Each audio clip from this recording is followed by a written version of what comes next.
नमस्कार दोस्तों। रीट के लिए साइंस की टेस्ट सीरीज चल रही थी जिसका अगला वीडियो है। देखिए आज के वीडियो का पहला प्रश्न, पायस जिसको अंग्रेजी में इमल्सन कहते हैं किससे मिलकर बना होता है। तो ये दो द्रव्य से मिलकर बना होता है जिसमें परिक्षिप्त प्रावस्था भी द्रव्य हो और परिक्षेपण माध्यम भी द्रव्य हो, उससे पायस का निर्माण होता है। धातु हाइड्रोजन कार्बोनेट की अभिक्रिया तनु अम्ल यानी HCl से करवाते हैं तो कौन सी गैस निकलती है। तो CO2 गैस का निष्कासन यहाँ पर होता है। देखिए धातु hydrogen carbonate NaHCO3 sodium bicarbonate है प्लस तनु HCl है, NaCl का निर्माण होगा प्लस H2O बनेगा प्लस CO2 गैस यहाँ पर निकलेगी। HL संधि है तो HL संधि है वो ऊपरी जबड़े और कपाल के मध्य होती है। HL संधि है ऊपरी जबड़े और कपाल के बीच में कौन सी संधि पाई जाती है, HL संधि पाई जाती है। दूध पिलाने वाली माँ को प्रतिदिन आहार में कितने ग्राम प्रोटीन की आवश्यकता होती है। तो लगभग 70 ग्राम प्रोटीन की आवश्यकता होती है। पुरुषों को प्रतिदिन 55 से 60 ग्राम प्रोटीन की आवश्यकता होती है। प्रोटीन की कमी से बच्चों में कौन सा रोग हो जाता है, कवासी कर रोग हो जाता है। मशरूम में प्रोटीन का प्रतिशत कितना होता है, 84% होता है। सोयाबीन में प्रोटीन के प्रतिशत की बात करें तो 44 से 49% होता है। प्रोटीन की कमी से मेरास्मस और कवासियों को रोग होते हैं, ये दो रोग प्रोटीन की कमी से होते हैं। कॉकरोच में कितने जोड़ी पैर होते हैं, तो 3 जोड़ी पैर पाए जाते हैं। संख्या की बात करेंगे तो 6 पाए जाएंगे।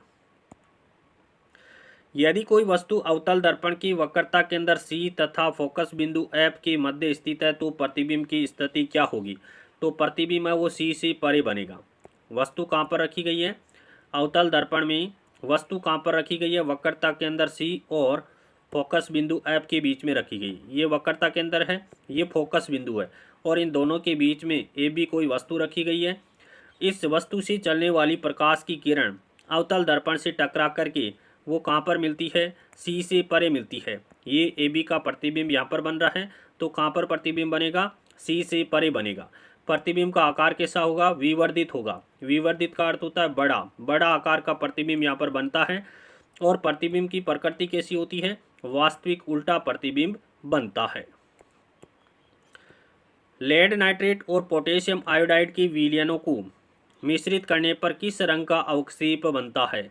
तो पीले रंग का अवक्षेप बनता है। लेड नाइट्रेट PbNO3 का होल का vice plus potassium iodide 2Ki की अभिक्रिया करवाते हैं तो PbI2 लेड आयोडाइड का पीला अवक्षेप बनता है प्लस 2KNO3 पोटेशियम नाइट्रेट का निर्माण होता है।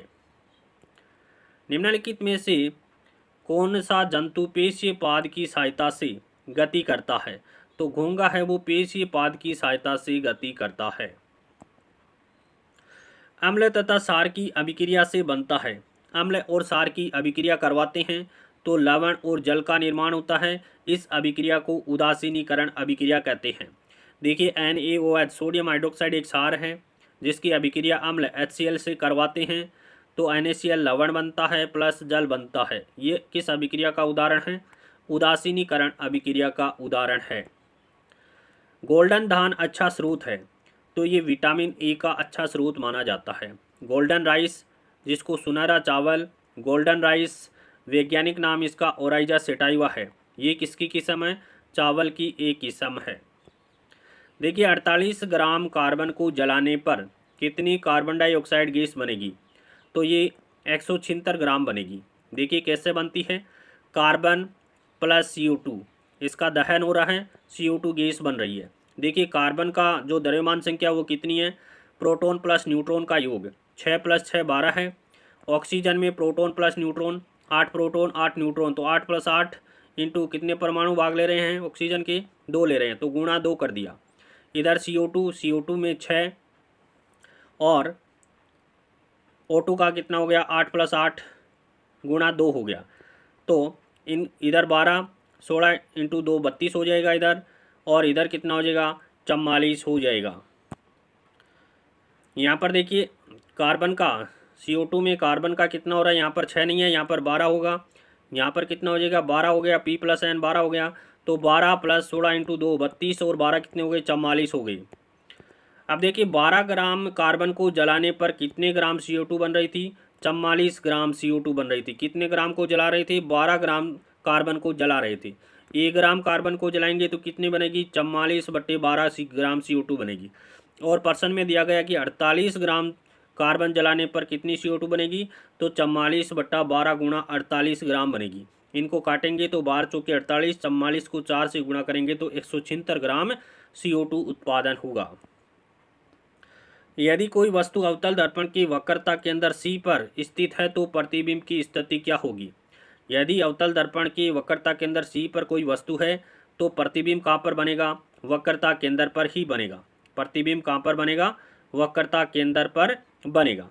देखिए कैसे बनता है, ये यहाँ पर ए बी कोई वस्तु है, ए बी कोई वस्तु है, इससे चलने वाली प्रकाश की किरण अवतल दर्पण से टकरा करके कहाँ पर मिल रही है, यहाँ पर मिल रही है। यहाँ से चलने वाली प्रकाश की किरण यहाँ पर मिल रही है, तो यहाँ पर प्रतिबिंब है वो बी ए प्राप्त होता है। ये प्रतिबिंब है बी ए प्राप्त होता है। तो प्रतिबिंब का आकार कैसा हो जाएगा भाई, सी से प्रकाश की किरण चल रही है, सी पर ही मिल रही है, तो प्रतिबिंब वस्तु के बराबर होगा। देखिए यहाँ पर ये वस्तु है, इसका प्रतिबिंब ये वस्तु के बराबर प्रतिबिंब होगा, यानी समान साइज का होगा। प्रतिबिंब की प्रकृति कैसी होगी, वास्तविक उल्टा प्रतिबिंब बनेगा। आयरन की भाप के साथ अभिक्रिया का रासायनिक समीकरण लिखिए। 3Fe + 4H2O मिलकर के Fe3O4 + 4H2 का निर्माण करते हैं। घर में पनीर बनाने के लिए पृथक्करण की कौन सी विधि का प्रयोग करते हैं, तो निस्यंदन का प्रयोग किया जाता है। घरों में पनीर बनाने के लिए पृथक्करण की कौन सी विधि का प्रयोग करते हैं, निस्यंद विधि का प्रयोग किया जाता है। मेथिल ऑरेंज का रंग कैसा होता है, तो नारंगी रंग होता है। मेथिल ऑरेंज प्रकृति में नारंगी रंग में उपलब्ध होता है। मेथिल ऑरेंज का अम्लीय व क्षारीय माध्यम में रंग क्रम से होता है। मेथिल ऑरेंज है वो अम्लीय माध्यम में लाल रंग का होता है और क्षारीय माध्यम में पीला रंग होता है। जब अम्लीय विलयन में मेथिल ऑरेंज डालते हैं तो नारंगी से लाल हो जाता है और क्षारीय माध्यम में डालेंगे तो नारंगी से पीला हो जाता है। यदि गर्म कॉपर ऑक्साइड CuO पर हाइड्रोजन गैस प्रवाहित की जाए तो क्या होगा, तो इसका रंग कैसा हो जाता है, भूरा हो जाता है और कॉपर प्राप्त होता है। कॉपर ऑक्साइड का रंग भूरा हो जाएगा और कॉपर प्राप्त होता है। CuO + H2 जब इस पर गर्म करेंगे तो Cu + H2O का निर्माण होता है। पृथक्करण की निष्पावन विधि में सबसे महत्वपूर्ण कारक कौन सा है, तो वायु सबसे महत्वपूर्ण कारक है। निष्पावन, पावन का मतलब पावन से, निस प्लस पावन वायु से संबंधित है। किसी मिश्रण में जल मिलाने पर भारी अवयवों के नीचे तली में बैठ जाने की क्रिया को क्या कहते हैं, तो अवसादन कहा जाता है।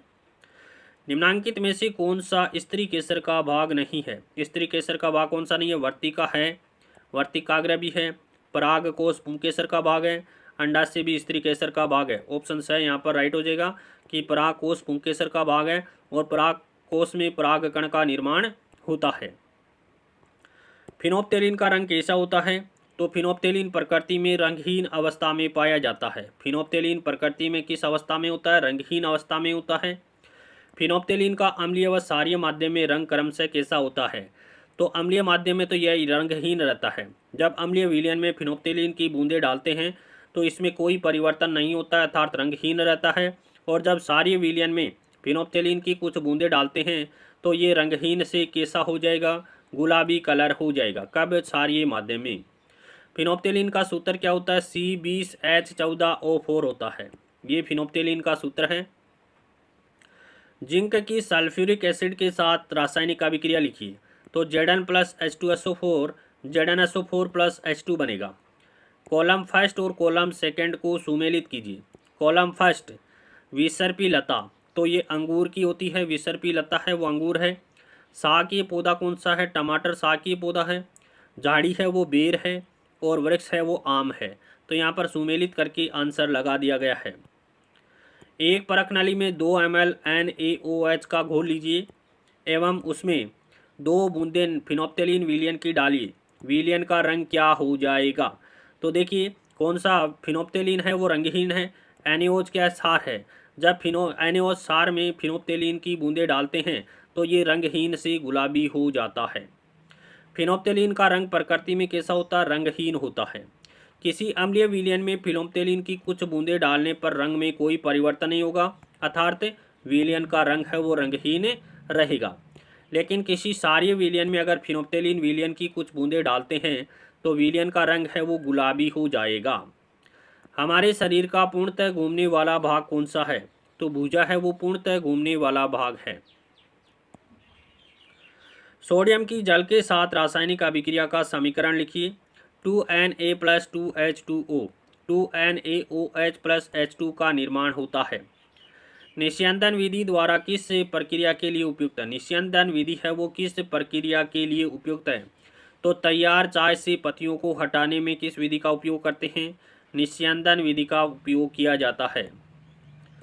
धातु कार्बोनेट की अभिक्रिया तनु अम्ल यानी HCl से करवाते हैं तो कौन सी गैस निकलती है? तो कार्बन डाइऑक्साइड गैस निकलती है। Na2CO3 सोडियम कार्बोनेट कह सकते हैं, या धातु कार्बोनेट की अभिक्रिया 2HCl अम्ल के साथ करवाते हैं तो 2NaCl plus H2O plus CO2 gas यहाँ पर निकलती है। अंडाशय में पाई जाने वाली छोटी छोटी गोल संरचनाएं क्या कहलाती है? तो उसको बीजांड कहते हैं। निम्नांकित में से किसमें मूसला मूल पाई जाती है? तो मूली, गाजर और चने, इन सभी के अंदर मूसला मूल पाई जाती है। पत्ती के चपटे हरे भाग को क्या कहते हैं? तो फलक कहा जाता है। जालिका रूपी शीरा विन्यास किसमें पाया जाता है? तो ये चने में पाया जाता है।